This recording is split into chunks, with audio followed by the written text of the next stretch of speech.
ಮಹಾತ್ಮ ಗಾಂಧೀಜಿ ಜಯಂತಿ ಪ್ರಯುಕ್ತ ರಾಜ್ಯ ಬಿಜೆಪಿ ಉಪಾಧ್ಯಕ್ಷರಾದ ರೂಪಾಲಿ ಎಸ್ ನಾಯ್ಕ ಅವರು ಕಾರವಾರ ನಗರದಲ್ಲಿ ಪಕ್ಷದ ಕಾರ್ಯಕರ್ತರೊಂದಿಗೆ ಸೇರಿ ಸ್ವಚ್ಛತಾ ಶ್ರಮದಾನ ನಡೆಸಿದರು.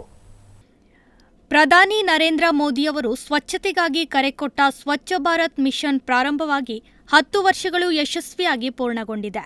ಹಾಗೆ ಪ್ರಧಾನಿ ಮೋದಿಯವರ ಆಶಯದಂತೆ ಮಹಾತ್ಮ ಗಾಂಧೀಜಿ ಹಾಗೂ ಲಾಲ್ ಬಹದ್ದೂರ್ ಶಾಸ್ತ್ರಿಯವರ ಜನ್ಮದಿನದ ಪ್ರಯುಕ್ತ ಕಾರವಾರದ ಬಿಜೆಪಿ ಮಂಡಲದ ವತಿಯಿಂದ ರಾಜ್ಯ ಬಿಜೆಪಿ ಉಪಾಧ್ಯಕ್ಷರಾದ ರೂಪಾಲಿ ಎಸ್ ನಾಯ್ಕ ಅವರ ಅಧ್ಯಕ್ಷತೆಯಲ್ಲಿ ಸೇವಾ ಪಾಕ್ಷಿಕ ಕಾರ್ಯಕ್ರಮ ಹಮ್ಮಿಕೊಳ್ಳಲಾಗಿತ್ತು.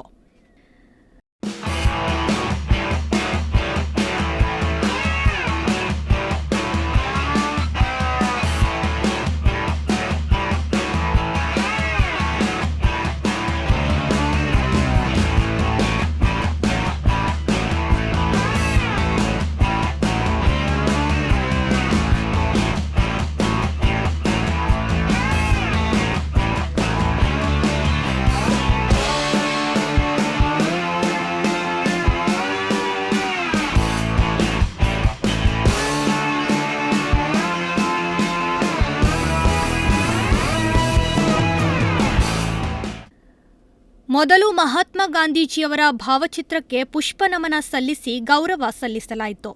ಬಳಿಕ ಸ್ವಚ್ಛತಾ ಶ್ರಮದಾನಕ್ಕೆ ಚಾಲನೆ ನೀಡಲಾಯಿತು. ನಗರದ ಗಣಪತಿ ದೇವಸ್ಥಾನದಿಂದ ನಗರದ ಬಸ್ ನಿಲ್ದಾಣ ಮತ್ತು ಗ್ರೀನ್ ಸ್ಟ್ರೀಟ್ ತನಕ ಸ್ವಚ್ಛತೆ ನಡೆಸಲಾಯಿತು.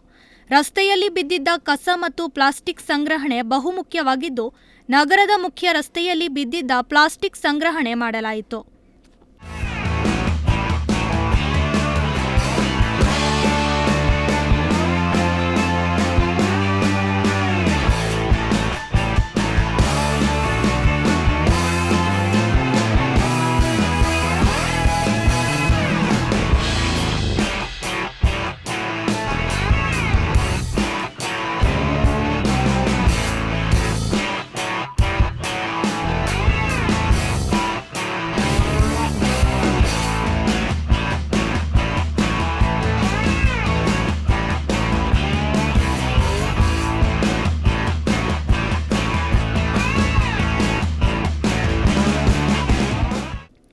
ಬಳಿಕ ಮಾತನಾಡಿದ ರೂಪಾಲಿ ನಾಯ್ಕ ಅವರು, ಸ್ವಚ್ಛತೆ ಕುರಿತಾಗಿ ರಾಷ್ಟ್ರಪಿತ ಮಹಾತ್ಮ ಗಾಂಧೀಜಿಯವರ ಕಲ್ಪನೆಯನ್ನು ಅನುಷ್ಠಾನಗೊಳಿಸುವುದು ನಮ್ಮೆಲ್ಲರ ಕರ್ತವ್ಯವಾಗಿದೆ. ಪ್ರಧಾನಿ ನರೇಂದ್ರ ಮೋದಿಯವರ ಸಾಮೂಹಿಕ ಆಂದೋಲನಗಳಲ್ಲಿ ಒಂದಾದ ಸ್ವಚ್ಛ ಭಾರತ್ ಮಿಷನ್ ಪ್ರಾರಂಭವಾಗಿ 10 ವರ್ಷಗಳು ಯಶಸ್ವಿಯಾಗಿ ಪೂರ್ಣಗೊಂಡಿದೆ. ಈ ಸ್ವಚ್ಛತಾ ಕಾರ್ಯ ಯುಗಯುಗಗಳವರೆಗೆ ಮುಂದುವರಿಯುವಂತೆ ನೋಡಿಕೊಳ್ಳಬೇಕು. ಇದರಿಂದ ದೇಶವು ಬೇಗ ವಿಕಸಿತ ಭಾರತವಾಗಿ ನಿರ್ಮಾಣವಾಗಲು ಸಾಧ್ಯ ಎಂದು ಹೇಳಿದರು.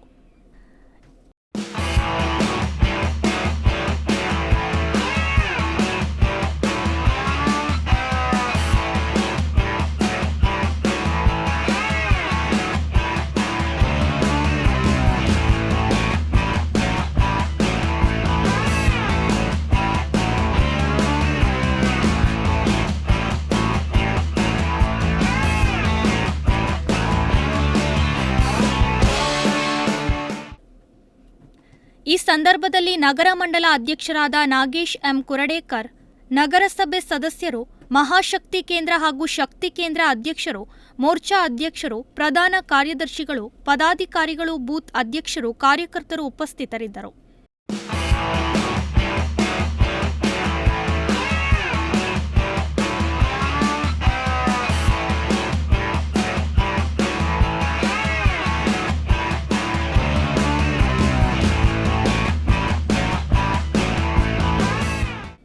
Nudisiri news desk Honnavar.